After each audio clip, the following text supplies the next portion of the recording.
Does anybody, Donald J. Trump asked in a tweet last week, really want to throw out good, educated and accomplished young people who have jobs, some serving in the military? Really? And with that, the world of Republican politics came unglued. It was enough that he had taken Republican leaders by surprise in cutting a deal on the debt limit with Chuck Schumer and Nancy Pelosi, but to then reach a meeting of the minds with the Mondaca was to turn his back on the anti-immigrant essence of Trumpism. Trump base is blown up, tweeted Tea Party kingmaker Steve King, aria, no promise is credible. Impeach him, added pundit Ann Coulter, author of In Trump We Trust, E Pluribus Awesome, as images of betrayed Trump supporters burning their Make America Great Again hats flashed across social media. It is hard, at a certain level, to understand the rage that Donald Trump's words evoked. After all, to evince that degree of rage is to suggest not only that you believe Trump's words, but that you believe there was personal conviction behind them. As Marco Rubio, Ted Cruz and others who ran against him pointed out repeatedly over the course of the Republican primaries, Trump would say whatever he needed to say, whenever he needed to say it, to suit his needs at any moment.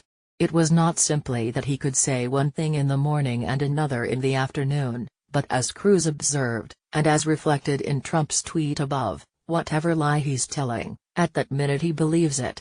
Did Steve King and Ann Coulter forget that for Donald Trump conviction and loyalty are fleeting virtues, that he lives instead for affirmation in the moment? During the summer of 2016, as Republican leaders in Congress were coming to grips with the inevitability of Donald Trump as their standard bearer, they convinced themselves that all was for the best.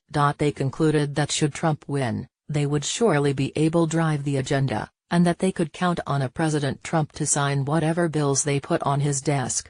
And that was no doubt an accurate assessment, yet they failed to consider the converse. What would a President Trump do if they failed to put bills on his desk?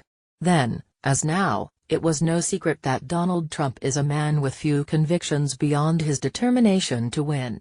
Paul Ryan and Mitch McConnell should have realized the peril they were in that afternoon in early May when Trump basked in his Rose Garden celebration of the House passage of legislation repealing Obamacare.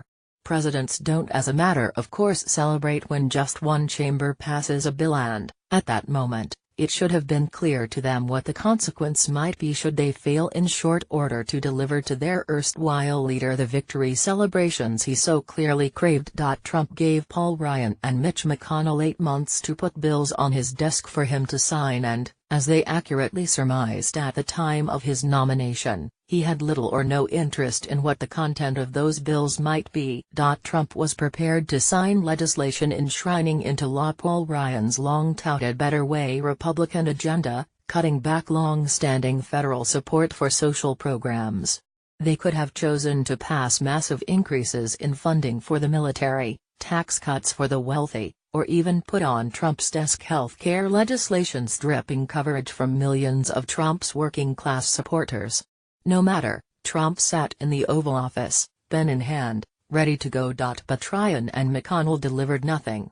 Instead, in the House in particular, schisms emerged between House Freedom Caucus members determined to deliver on their long-standing small government promises and more moderate members who refused to throw their own constituents under the bus, and neither side was prepared to concede their position in the name of unified Republican rule, much less popping champagne corks with their president in the Rose Garden. As Fox pundit Sean Hannity observed recently, Republicans have no one to blame but themselves. They forced Donald Trump into the waiting arms of Chuck Schumer and Nancy Pelosi. For a longtime New York Democrat, Trump played the part of loyal Republican for longer than one might have imagined. When Schumer and Pelosi offered him a deal on the debt ceiling, he agreed, and within a matter of days both chambers of Congress approved the deal by wide majorities.